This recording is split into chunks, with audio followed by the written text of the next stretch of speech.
exciting and new energy device treatment that's available today, the Profound system. So the Profound is the only long pulse radiofrequency microneedling system that's available, FDA cleared. So that's me. So just a brief overview of what we're going to talk about today. First, I'm going to talk about the clinical problem, which I think most of us know, but I want to make sure we're all on the same page. Then we'll talk a little bit about where Profound sits in the market. We're going to do a clinical overview and a treatment, actually. So we're going to take a break in the middle and do a treatment. And our patient is going to be numbed right now, so while I'm talking. And then we'll talk a lot about before and after pictures, so see some real clinical examples. And if anyone has questions, I always like this as an interactive talk, so just raise your hand and I'll be happy to stop and clarify. So as we age, skin sags. We also develop cellulite on the body, and because skin sagging and the effects of aging are not just occurring on the face. So we know that as when we're a youthful face, we have we call it inverted triangle. See, I have my laser pointer here that works. And then as we age, we lose volume in our cheeks. We have some sagging. We lose net elastin. We lose collagen. Lose hyaluronic acid. Lose fat. And as we age even further, we lose bone. And we end up with what we call an inverted triangle on the face. Skin also becomes more transparent as we lose thickness to the epidermis and more fragile. So, in this cartoon here, we see someone in their 20s moving on to into their 60s, and we see that what's showing is that here we have net loss of collagen, but also similarly, starting in our 20s, we lose elastin. So collagen provides a structure to the skin. Elastin provides, based on its name, similar to its name, elasticity, or that the snapback effect on your skin. And this is true both in the cheeks, face, neck, but also in the lower extremities. And you can see this happening when in your 20s, when some women, in particular, but men as well, but mostly women, start seeing visibility of cellulite. And I'll talk a little bit more about cellulite in a bit, but that's because we're losing that elastin and collagen, and the underlying septae are showing irregularities. So again, young skin has significant amounts of hyaluronic acid, elastin for elasticity, and collagen for structure, and as we age, we lose that, and we end up having, in part, loss of integrity, wrinkles, and more aged appearance. So, with regards to cellulite, just to look at this so we understand what causes cellulite. In skin without cellulite, there's the epidermis and the dermis, and then on the subcutaneous fatty layer, in the superficial fat, there are these fibrous septae, connective tissue, that connects the deep muscle or the deep fascia to the overlying skin. As we age, the structure in the skin becomes less, and in the skin, the subcutaneous structure, we lose the collagen, we lose elastin, we start gaining some subcutaneous fat, and but these tethers, these septae, stay. And so we end up having areas tethered deep, and some areas loose and protruding out. And Profound is a solution for this problem, as well as aging in the face, because it's the only long pulse microneedling RF that provides improvement for the collagen, elastin, and volume in the skin. And then also if we use a deeper treatment, we can have some fat loss in the deeper tissues. Okay, so what are the most common facial concerns for women? And these are women in their 20s to 60s. And let me go back. All right, so they're concerned about double chin, sagging skin in the jawline and jowls, and loss of definition in the jaw. And I want everyone to start thinking about definition in the jaw. So that profile view that you can see when a photo is taken of you, or by a friend on Instagram, you weren't posing for it, and where they just catch you from the side. As we age, starting in the late 20s, early 30s, we start to see blunting and loss of definition on that jawline. Additionally, people are concerned about loose skin in the neck, wrinkles in the cheek area, loss of volume in the cheeks. Sure.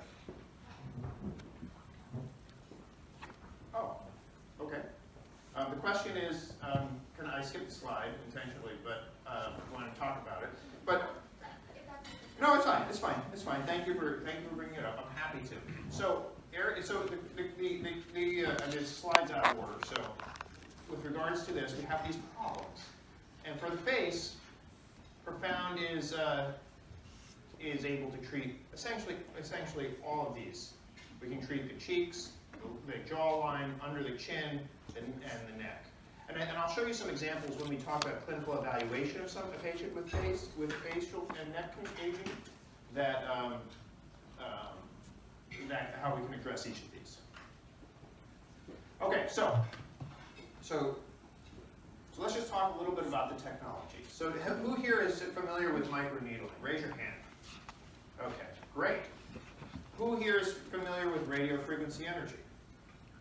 Almost as many people. So the good news is I would say about 70 to 80% of the people are here in the audience are familiar with microneedling, and about the same amount are familiar with radiofrequency. You know what? Your clients, your patients, are also as familiar. And so they may be familiar with microneedling, or they may be familiar with radiofrequency, and it's only a small step to make them understand what a combination of microneedling and radiofrequency can do. And then by using that, we can then explain the technology. In our experience, patients who understand the technology are typically good candidates because they can understand the outcomes, the recovery, and expectations. And they're very easy to initiate a treatment on.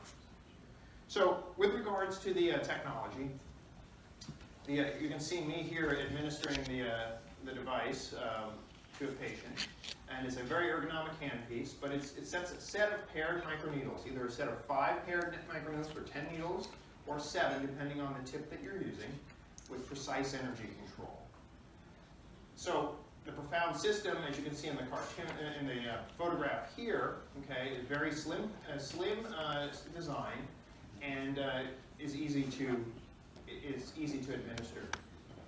So, for some reason, I have some animations in the slides that aren't running. No. For video?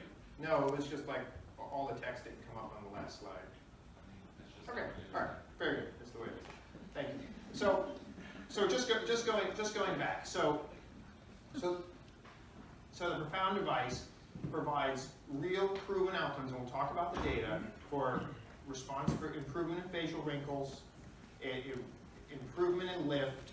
It's a single treatment device, and it treats all of the 3 fundamentals. We get volume, we get elasticity, and we get improved structure from improvement in hyaluronic acid, elastin, and collagen, respectively. So just talk briefly, indications. FDA approved and indications for the percutaneous treatment of facial wrinkles, as well as the long-term improvement in the appearance of cellulite. So those are the 2 most important FDA indications for the Profound device, as we'll talk about and show you some of them today. Okay. So what differentiates this device from other radiofrequency devices out there? It is the only bipolar long pulse, and the long pulse is important, and I'll talk to you in a minute. Radiofrequency energy device delivery system. It had, through microneedles, and we get real-time temperature control of the radiofrequency. And that's very important because we need, like all devices, we need to get to the point of treatment and temperature. We need to deliver the correct amount of energy, elevate the temperature, and I'll talk about those parameters in a moment, and hold it there for the amount of time in order to initiate a response. If we're not controlled, or if it's short pulse, we're not going to achieve or sustain those temperatures. The console is very easy to use, as I'll show you on the next slide. So, easy to use console. We can set the temperature, which these are my preferred settings. Okay, 67 degrees. We can hold for 4 seconds for a 4-second long pulse. And also we have a nice counter over here to help you keep track of your treatment.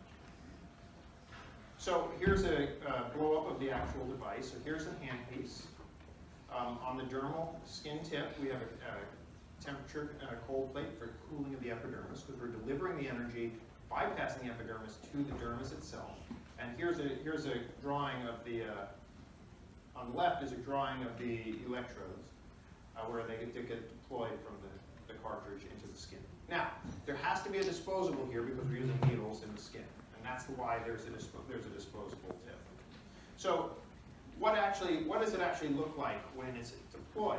So here you see the dermal tip, and you can see that you can see a needle being entered, but of course keep in mind there's going to be a set of 10 needles, all 32 gauge, monitored with impedance and temperature probe. And these temperature probes are measuring 10 times a second. So we're getting real-time response. It goes in at about a 28-degree angle, and so we get delivery of energy in a fractional manner to the dermis at about 1.8 to 2 millimeters deep while we're cooling the epidermis. So we reduce any thermal injury to the epidermis, making this safer for higher level skin types.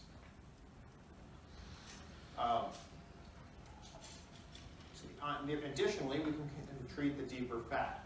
How is that done? Well, it's the exact same tip. The angle is changed from about 28 degrees to 75 degrees, the exact same 6 millimeter length, but by changing the vector, we're treating deeper. And we get fractionated heating of the subcutaneous fat at about 5 millimeters of depth. So this is the true subcutaneous fat. Any questions so far on how the energy is deployed? Yes? You say you do 4 seconds for dermal? I do 4 seconds for dermal. Yes.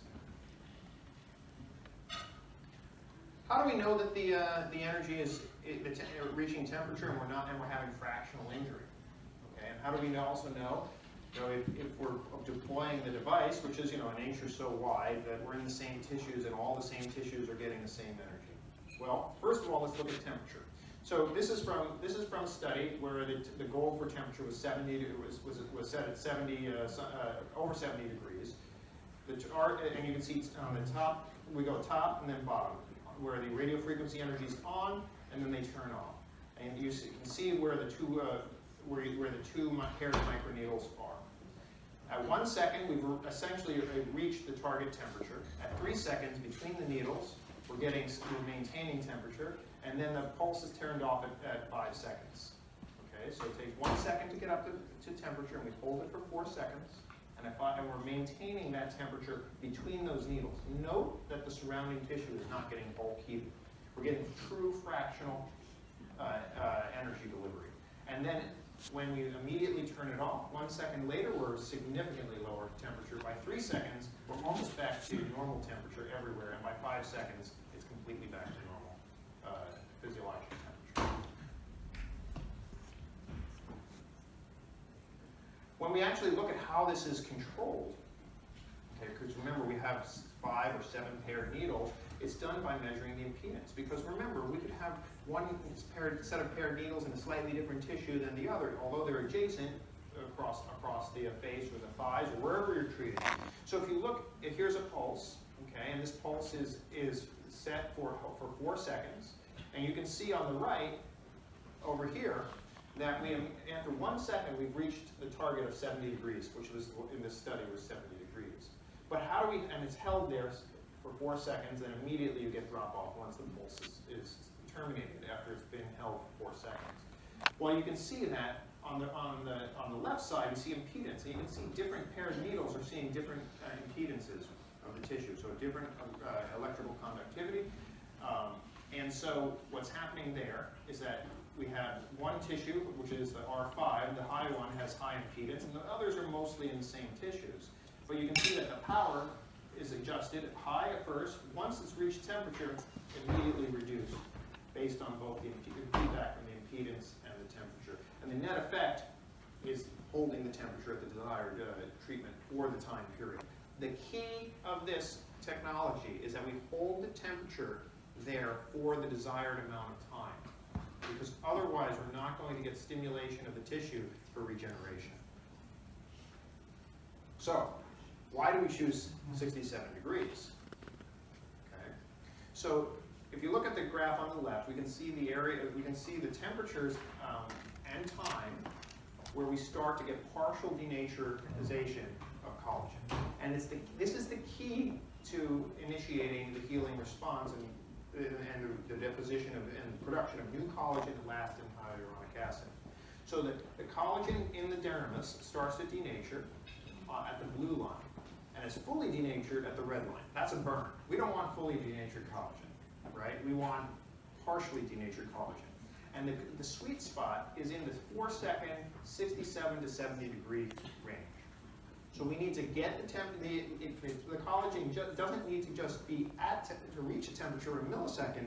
It needs to go there, and then there's the dynamics of the denaturation that has to be held in place. So you have to reach temperature. You have to be confident that your tissue is reaching that temperature, and you need to hold it in position for that amount of time in order to elicit a response. And then over the next 2 months, the body will regenerate itself, net increase in collagen, net increase in elastin, with the end results of improved structure, improved elasticity of the tissues. So when the device is deployed, and we'll get some close-ups of this when I start the treatment, we can see that the device is deployed on the left. You can tell it's being fired because of the green light. And then immediately after withdrawal, you'll see small edema, and you may see a little pinpoint bleeding because you have needles going into the skin. You're not seeing major blistering, redness, etc. After a treatment, as you might expect, when you have multiple, several hundred needle sticks on the side on the face, you're going to get some edema and some redness. This is not a zero downtime procedure, and I'm going to go through this very carefully. It's not a painful procedure after the treatment is over, so people do not need pain medication, etc. But there's a social downtime because of swelling. And most patients, the way I do it is I talk to them about if they had their wisdom teeth removed, okay? And I say the swelling is similar to your wisdom teeth being removed, so you get significant swelling, but it doesn't hurt. After I never had my wisdom teeth removed, but most people complain of swelling and pain, etc. The pain isn't there, but I prepare them for swelling. Some patients don't get a lot of swelling, but I always want to, I want to under-promise and over-deliver. So I say that there's a fair amount of swelling. So let's talk a little bit about the science. So Profound is well published in peer-reviewed journals. So I think it's really important when anyone's ever selecting a technology to use on your patients that we understand that it's actually clinically tested and that it works. Profound fits both of these. Okay. So first study here is 100 centers, and this is a prospective multi-center trial that was published in Dermatologic Surgery, and it shows the following. Okay, so the endpoints were improvement in wrinkles on the Fitzpatrick wrinkle scale, and then also skin laxity on the Alexiades scale. 100% of patients in the study showed improvement in wrinkles on the Fitzpatrick scale, and 95% of patients showed improvement in skin laxity, objective improvement in skin laxity. And the study also further demonstrated that 90% of the patients are satisfied with the treatment or very satisfied, and precise intradermal real-time temperature control was also demonstrated. Okay. So then here's another blinded randomized study where we can compare the fractional radiofrequency profound treatments to the face and versus skin and laxity versus skin facelift. And I think this is a very interesting study, and it looked at improvement in laxity, facelift patients in one arm and profound treatment in another arm. And this is not a facelift, but the laxity improvement with a single profound treatment was 37% of the facelift. Patient satisfaction again was demonstrated as being extremely high, and return to normal activities within 24 hours, albeit with some swelling. Of course, if you have a facelift, you're going to be out for 14 days, right? And significant increased risk. Yes? That's a great question. The question is how long do these results last? And the answer is they last, the body will continue to age, okay? But these results the improvement will last years. And I'll show you some actual examples in a few moments. Yes? Yeah, right. So the question is can we do repeat treatments, okay? So the first thing is this is a single treatment at an episode of care, at an episode of time. So you wouldn't go and say, I'm going to do profound today, I'm going to do another profound in a month. However, there's nothing that would prevent you from doing a profound today, and then in 3 or 4 or 5, 7, 10 years, whenever that time comes again, to do another profound treatment. Did that answer that question? Years. Years. One treatment. This is a single treatment. This is not a treatment that we need to do a series of 3, a series of 5, etc. I like to say, with regards to, as I said, there's a little bit of social downtime in this. Not pain, but social downtime because of swelling, if you're doing the face. If you're doing body, there's no downtime, right, other than the day of treatment. But the key is that that's a sign that we're actually getting results. Okay, so it's an investment. So you can come in to get minor results doing a series of 6 treatments of some other technology, and that's valid. But if people want a definitive result, definitive improvement, it's going to take a definitive treatment, and it's going to require some downtime. So again, this is another study which 44 patients, mostly women, had a single treatment, and they did elasticity measurements. And again, 100% showed improvement in wrinkles on the Fitzpatrick scale. 98% of the patients had improvement in skin laxity, and then 96% reported moderate to drastic improvement. And then here's an additional trial. This is a patient. These are a series of 22 patients who are going to have abdominoplasty, of skin resection. Do you have a question? So 3 of those 4 studies, you did up to 70 meters. Yes. We don't do that anymore because it's not necessary. 67 is actually I think more optimal. It's less pain during the procedure and similar results. And pretty much everyone's using 67 degrees.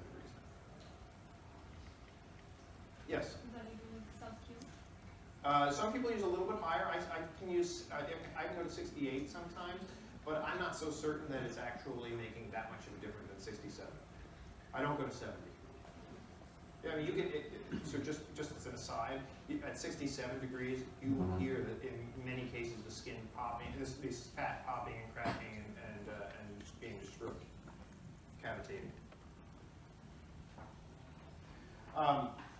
So this looked at the histology, and it shows that there's fractional injury and new collagen deposition. And you see vigorous wound healing and active dermal remodeling, and we see new dermal tissue by 10 weeks. And it also demonstrates increased elastin and hyaluronic acid. And then this shows that this looked at 15 subjects as well, and again demonstrates that there's areas of treatment and zones of sparing. And the key of this is that this demonstrates that we're not just bulk burning the deep tissues. So it's safe to use on hair-bearing areas like a male face. Right? You're not going to eliminate their beard. You're going to preserve your sebaceous glands. You're going to preserve your normal skin appendages. So, what areas can you treat? I think this was going to be our transition to, at this point, to maybe start the treatment. How's the numbing going? I'm going to go into our treatment room where our numbing. Okay, great. So I just want to have an open discussion here. So what are the areas that you can treat? So we talk a lot about face, and I've alluded, at least referenced a little bit to cellulite. But essentially, you can use this treatment on any area of the body. And I have personally used it on all skin types, 1 to 6. Okay, I think you need to be cautious in the very high skin types, but with proper cooling, which is integrated into the system, it's safe on the higher skin types. So the most common treatments in my practice initially started in face and neck because well, everyone sees that. And we can get significant lift, improvement in wrinkles, improvement in jowling, improvement of that jawline, but also just rapidly expanded the body. The amount of patients who are interested in improving their cellulite is as big, if not bigger, than those who are interested in improving the aging in their face and neck. And treatment of arms, thighs, abdomen, etc., becomes a significant portion of your treatment of your patient's treatment. So, who is an ideal candidate for this? So, in order to answer that question, I'm going to show you. First, we'll talk about face and neck, and kind of look at how I evaluate a patient, and then we'll use some of these patients in the and see how they did with profound. So, ideal patient for profound in the face tends to be younger than these are not facelift patients, although you can use it on facelift patients in the end, okay? But they're younger. They're in their late 30s to early to 40s, late 30s to 40s. They're starting to see those earlier or mid signs of facial aging.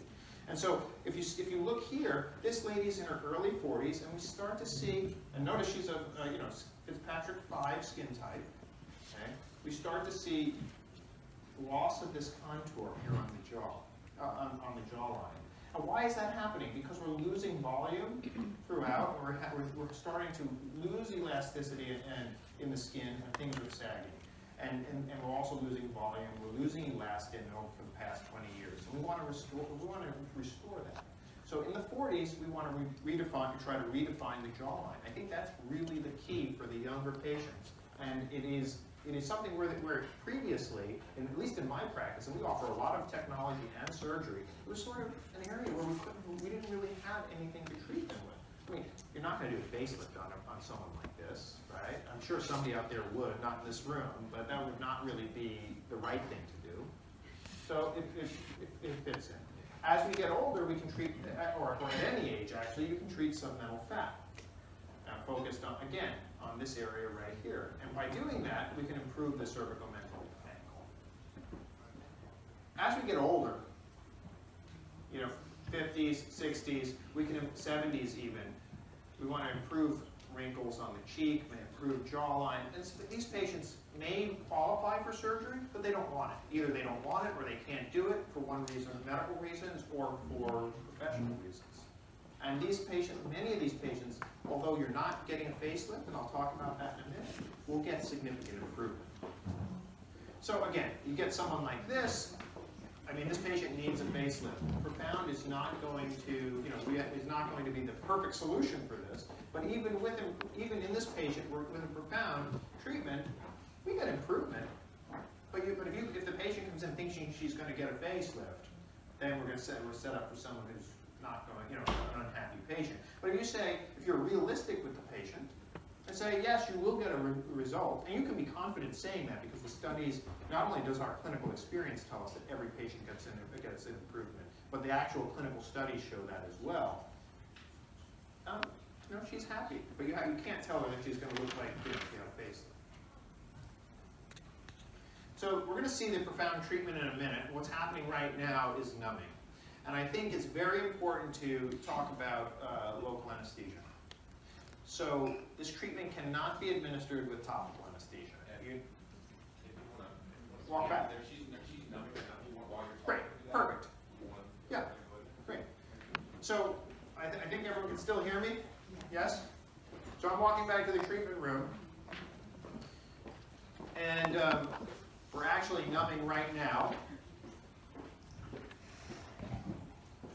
Good. So the key is lidocaine, subcutaneous lidocaine. This is not fancy. This is not tumescent anesthesia. This is just 0.5% lidocaine with epinephrine. Epinephrine is key because it minimizes bruising. Bruising can occur because you're putting many injections, even small needles, into this tissue. And so you have a risk of hitting blood vessels and causing some bruising. Epinephrine significantly minimizes that. So, as you can see here, can we get a close-up on the actual injection process here? We have longer 22 gauge needle going in, but you don't need to use that. If you're not comfortable using a 22 gauge needle, when I delegate a lot of these treatments to my physician assistant, she likes using just a regular needle, or as you can see on the screen, I think on the main screen, if we could switch back to the main screen, you can see that there's a very nice triple injector port, which looks complicated, but actually makes it very easy to inject face, thighs, anywhere. But the bottom line is that injections are simple. The other key to injections is to wait after we inject. We inject, remember, lidocaine takes 10 minutes to really reach full effect. And so I don't know where we're at with injection on here. I think we need to give it a little bit of a pause. Okay. What we can do is we can actually talk about the use of Sculptra, because I can just go right to that if you want, or we can. Yeah, I think that's a great idea. So what we're going to do is I just want to first just talk about our marking, because we have that here, and then while we wait for the local anesthesia to get full effect, we're going to talk about, I'll turn it over to talk about combination treatments, in this case with Sculptra. But as you can see over here, we have, these are the treatment areas, and they're swollen now, but the patient has laxity as well as cellulite. And I've marked the area that we're going to treat, but I've also marked, you can see the hashed areas, particular indentations. And when I treat cellulite, I think it's very important to properly mark the deeper areas, because we're not going to treat them as much. Each of these areas will be treated with the subcutaneous tip, but the deeper areas I only treat with a single pass. The superficial areas I treat with two passes. Dr. Chopin, are you ready to talk? I am. I just caught her. Right, no problem. So the plan here today will be to treat both with the subcutaneous tip and with the dermal tip, and we first treat with the subcutaneous tip to treat the deeper areas, and then we're going to come back with the dermal tip, and we're going to treat all of this area from the gluteal crease on both sides, which has been marked with her in the standing position, and then we'll focus all on these areas here. How are you feeling? Okay, are you feeling pretty numb back here yet, or starting to feel numb? I think we should wait a few more minutes though. Okay, at this point. So I'm going to maybe switch back to talk about some more examples outside until we're ready.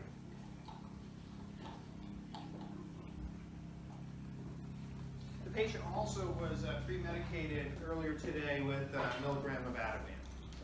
Okay, so I think it's important, in order to minimize the Ativan minimizes discomfort or anxiety during the injection process. I think that's very important. So here's an actual video close-up. You'll see it live today, but this is actual treatment of a face, which you won't see. We're going to see thighs. But you can see it's very easy. We're going to zoom in, see deployment. Patient is awake but comfortable here. You're going to see some bleeding because you're putting needles in. But again, if properly anesthetized with local, easy treatment. What to expect afterwards? I talked to you about swelling and some bruising and needle sticks, but this is as bad as it gets right here. And I show these slides because this is as bad as it gets, and you need to be ready for this. Okay, you need to counsel the patient that this could happen. So this is 1 day after treatment on the lady on the left, and you can see that there's some bruising, crusting, etc., and the cheeks are swollen. The patient is not in pain. She's not taking pain medications. She can work from home. And she could go out if she wanted to. I mean, right? It's nothing preventing her, but she's not going to necessarily look her best. By a week later, the majority of the swelling is gone. And she's looking, anything else can be covered with makeup. I'm sorry, there's a question, yes? Well, depends what kind of surface are you treating. Are you talking about the nasolabial whole good? Are you doing the lip area, temples? Right, it depends. It depends. So typically, initially when I started doing this, what we would do is prep from the zygomatic arch down to the jawline, and then typically include the upper neck, okay, to about the thyroid cartilage. But I now do, depending on the patient, I'll do forehead. Okay, I'll do chin and around the lips as well. It all depends on the actual situation in the patient. In a patient like this, I probably would just stick with where we were started, what I said before, cheeks, basically from the zygomatic, from basically just below the zygomatic arch down to the mid-neck on both sides and under the chin. Yes? What's your average number of insertions? Great, that's a great question. So the question is what is the average number of insertions? And that's a hot topic. It depends. And it depends on surface area that you're treating. okay, and your objectives. But typically speaking, if we're doing just dermal tip for the face, which is most common, right?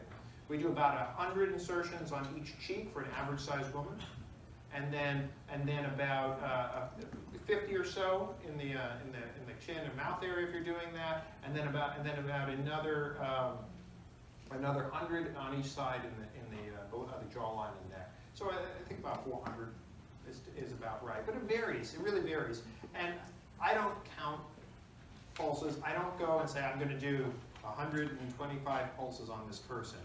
What I do instead is I space them about 4 millimeters apart and do 2 passes.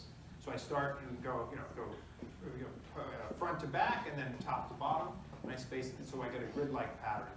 And that way you can just judge your treatment. And similarly for treating fat as well, albeit if we have irregular surfaces, we'll modify. We don't want to double treat. We don't want to double treat the deeper areas, the valleys. We want to we don't want to deepen them any further. We want to reduce the hills and keep the valleys basically where they are. But I do that double pass grid pattern. It eliminates the chance of irregularities. Those are 2 great questions. Thank you. So, how does it look over time? Okay, results are not instantaneous. The body has to regenerate itself, has to build new collagen, build new elastin, and improve the elasticity and support structures of the skin. So, in this gentleman, who you may recognize, before treatment, again, had a pretty heavy area on the jaw. After 6 weeks, we see improvement. After 10 weeks, we continue to see improvement. At 3 months, we see significant improvement. And here we are 6 months after treatment, stable improvement. So, again, although you get bruising and swelling in that you can get bruising and you definitely get swelling in that first week. Okay, by a week or so afterwards, the majority of that's gone. And you're already starting to see improvement by a month and a half, but improvement continues for 3 months. And that's very typical. 3 months, that's what I tell all my patients, continued improvement for 3 months. Any questions on the treatment aspects for face? Yes? Can you talk about your protocol for lighting with epinephrine? Do you buffer it? The lighting in action is pretty instant with the epi that takes a little bit longer? Actually, both take a little bit of time. So that's a great question. So the question is what's the protocol for injection? I typically, depending on the area that we're treating, okay, but let's talk about face, right? Pretty traditional size, or the patient that we're taking care of on the small thighs today. I use 0.5% lidocaine with epinephrine. I typically buffer it 1 to 10 with sodium bicarbonate. Sodium bicarbonate does 2 things. It reduces the sting because lidocaine is acidic, right? It reduces the sting by buffering, by raising the pH. And more importantly, it makes the lidocaine work faster. But lidocaine takes about 10 to 15 minutes to take peak effect. So we inject like we did now, and we're waiting. And that's why we finished the injection, and we're waiting here. Okay. Any other questions? Yes? Do you do combination treatment for the face? You can, and we have. I think the most common combination that we do is we add PRP at the end. Okay, patients love that. It's very easy to do. But in appropriate situations, we would add. We could add laser. Oh, that's a great question as well. Depends on the type of. I'm talking about CO2 laser, so you can typically do it either before or after. Either. Yeah. Any other question? Yes. You said you were integrating PRP. How are you doing that with the program? So the question I think is we integrate PRP. So at the end of the treatment, so typically like if you did microneedling, right? You apply PRP topically at the end. We do that at the end. Not every patient, if they want it. I think it's a great add-on. How's our patient doing? Perfect. So we're going to go back again. We're going to start this treatment.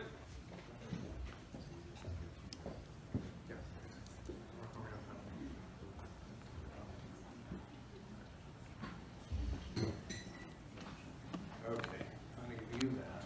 Thank you.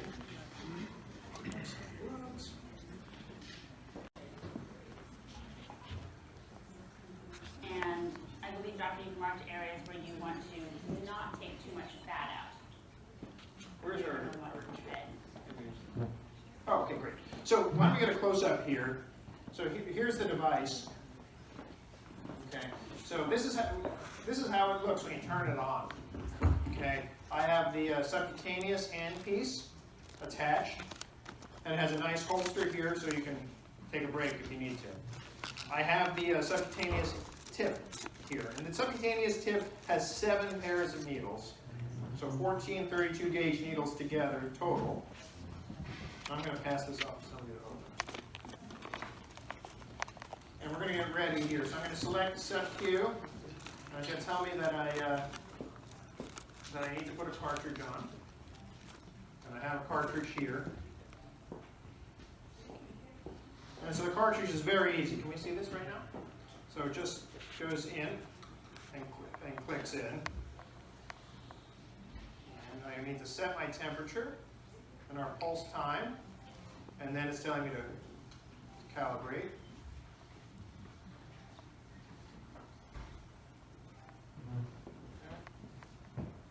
No, he's gonna set the day and time.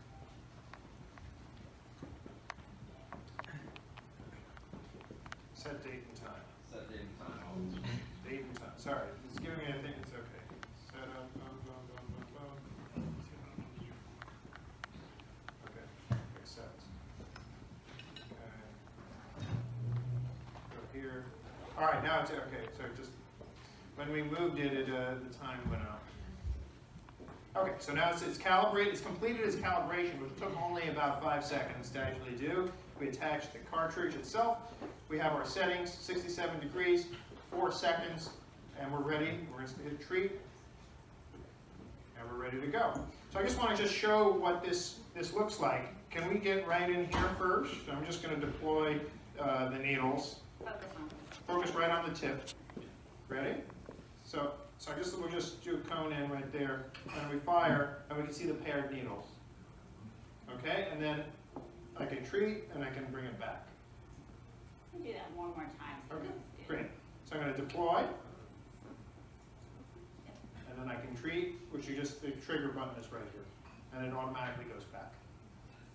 Okay, we have an alcohol swab. I've got the HIPAA for you right Oh, there. perfect, thank you. And the dry set. So I think it's important to remember that you're putting needles in the skin, so you need to make sure that you're clean.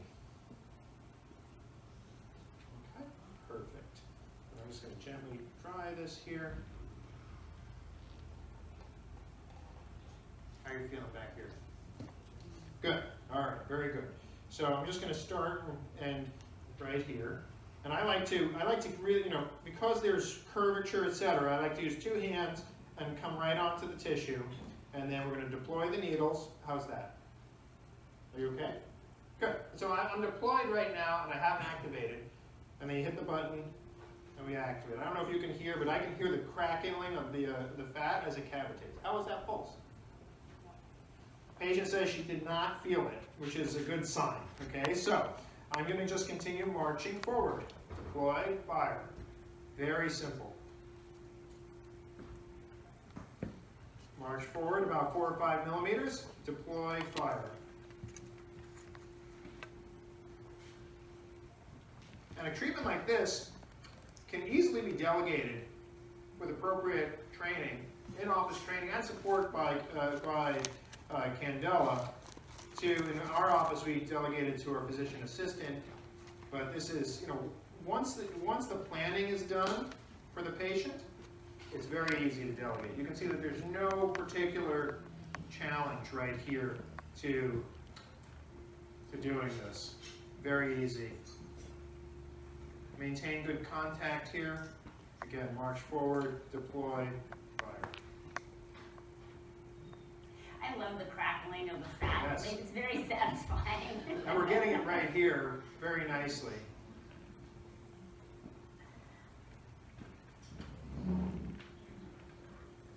So recovery, we're going to have some redness, and when we do thighs, I tend to be pretty aggressive on the thighs. We'll get some redness and a little bit of bruising, okay? And there'll be some swelling. The swelling, however, is not going to be a major problem as long as you're not in a bikini. You're going to be able to sit just fine. If you push in on the areas, like with your finger, poke, you feel a little tenderness. You know something's going on in there, but nothing in particular. How are you feeling? Okay? Probably right at Good. the edge of numbing there. Yeah. The edges, that's actually an important point. So I mark our edges here, and I always want to inject a little bit beyond, because the edges are always where there could be potential problems, which we're not experiencing in this case with pain. But you can see we've done a row right here. I actually missed the very beginning here. We're just going to go back over here. But you can see what a row looks like. And we see some bruising, or some bleeding, pinpoint bleeding from the needle insertions. I see no real bruising yet. I see a little bruising from the numbing, which is, to be expected. And then again, I'm going to come right up to the edge of our marked area here. So this is the highest risk spot for discomfort. How are you doing? You can feel that I just go a to the little bit. next You row? feel that just a little bit, Little right? bit, okay. Yeah. Yeah. Okay. Tolerable though. Okay, great. I'm going to hand this off right now. We're going to come back and talk. So, Dr. Tokat, thank you so much.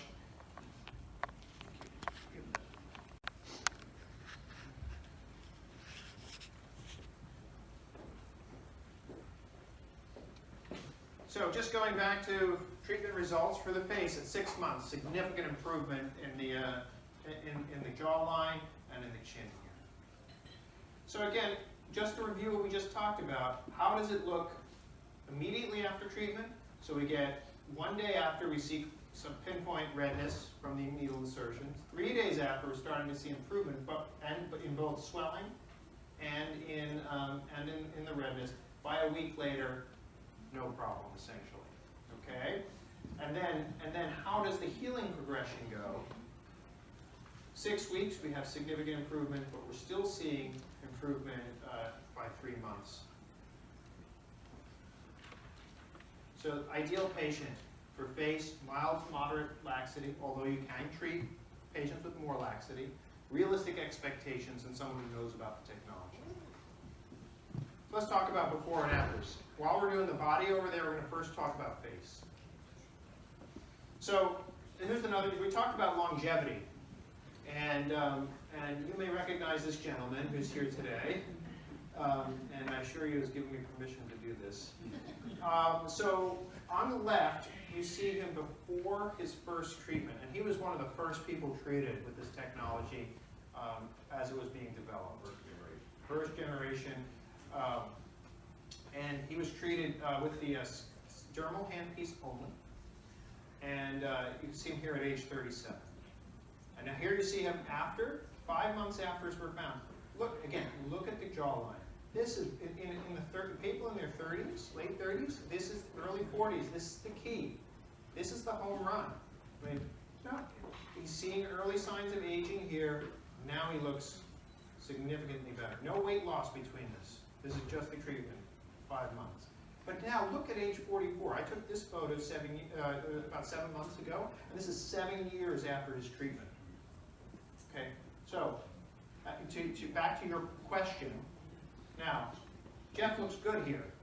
Okay, you can tell he's aged 7 years. But no, I'm being serious. This is not a pejorative. This is being very realistic here. Okay, he's aged, but he looks better than he did at 37. Look at the preservation and improvement in that jawline.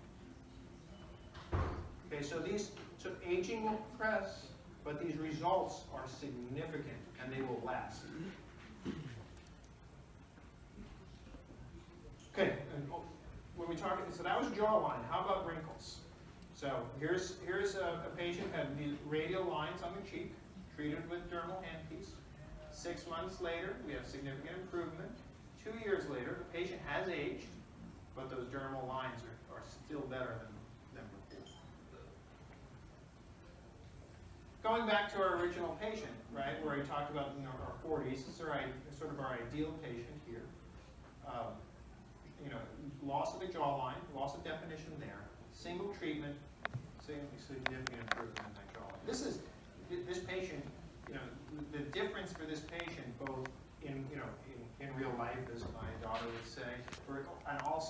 Instagram is significant. Look at the side view. Look at that improvement in the jawline, both under the chin and also you can see the angle of the jaw, and you can see the body of the mandible here, whereas before it was hidden. Here's another lady in her 40s.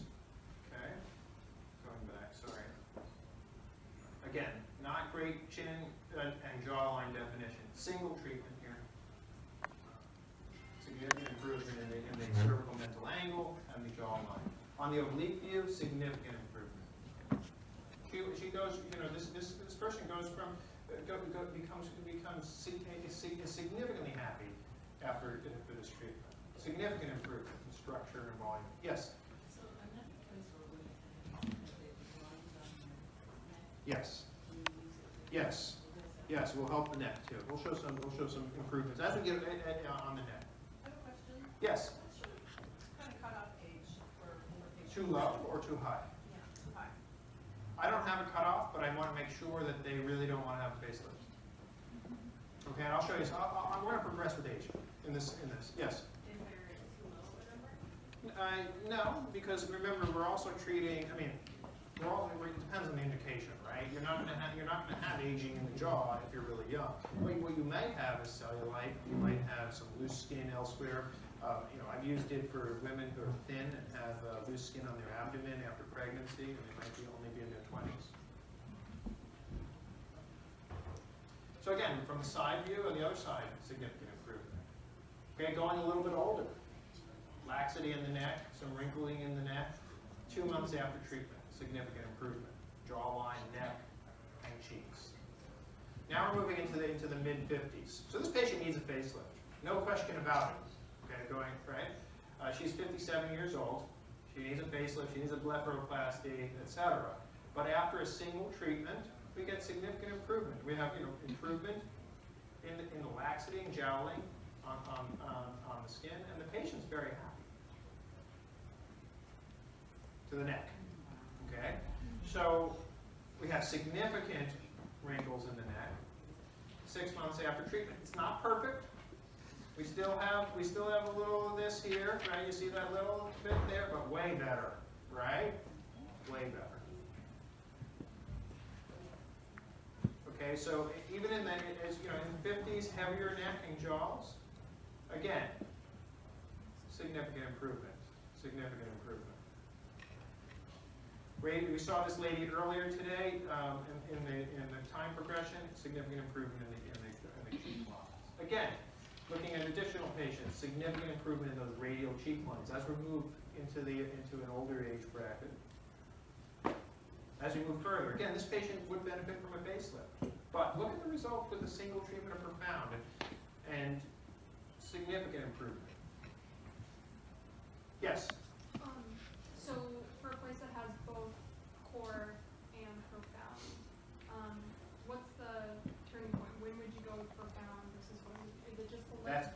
I'm sorry, say again. Is it just the lift? That's a great question. Okay, so the question is when would you use core, CO2, versus Profound? And my answer to this question is that we're treating different things. So with the CO2, and we're treating superficial fine lines and wrinkles. With Profound, we're treating deeper than the core can ever reach. And we're improving elastin, we're regenerating the collagen, and we can selectively treat fat, etc. We're talking about in the face, right? Face and neck. In some patients, you need both. Okay, both will give you improvements if you use them correctly, and you can use them together. So again, as we move into the 60s, again, this patient would benefit from a facelift, no question. But after a single treatment, we have a nice improvement. Again, nice, you know, significant improvement in the neck and the jowls and the jawline.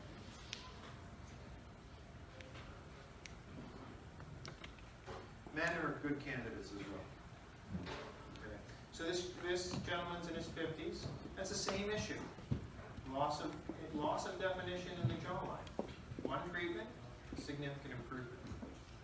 Look at the chin from the side view. Same patient. Significant improvement from the lift. New elastin, new All right, I'm getting a signal to move on faster. So supplemental fat, it works. We'll skip these. And we'll move to body. We're seeing this basic treatment happening right now. People ask, what does it look like at the end? This is what it looks like at the end. Okay? But improves laxity in the abdomen. Postpartum abdomen, who's otherwise thick, we see muscle definition, but we improve laxity. Single treatment. Cellulite. Not complete resolution, but significant improvement. Significant improvement. These are meaningful results. Meaningful results. Significant improvement in the thighs. More severe cellulite, significant improvement. Again,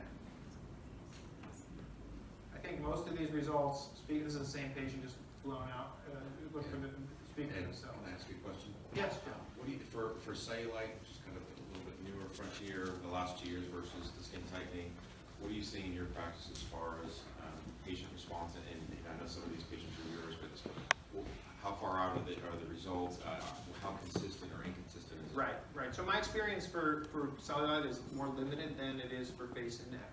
But we have seen patients with stable improvement a year out. Now, if they go and gain 30 pounds, all bets are off. But if they maintain their weight, maintain their healthy lifestyle, we're seeing long-term improvement. Again, this is very minor, but irregularities and treatment of fat. Treatment of fat, treatment of early cellulite, significant improvement. Again, bad cellulite, significant improvement. This, not complete resolution, but significant improvement. I mean, this is severe as it goes. All right, you're never going to solve this problem completely, but significant improvement. What do you do as far as expectations with patients if they have? Well, I show them real examples. I don't show only the home runs. I show real examples, and I show a variety because everyone's cellulite's a little different. I just say we're going to get improvement. It's just a matter of how much. We're going to get stable improvement. It's just a matter of how much is a little a little ambiguous, but we will get improvement. And as long as you don't promise that cellulite's going to go away, the patients are happy. I show this one for skin tightening on the abdomen. She had a vertical laparotomy incision. You can see Christmas treeing of the skin over it, right? Single treatment with significant improvement. Arms.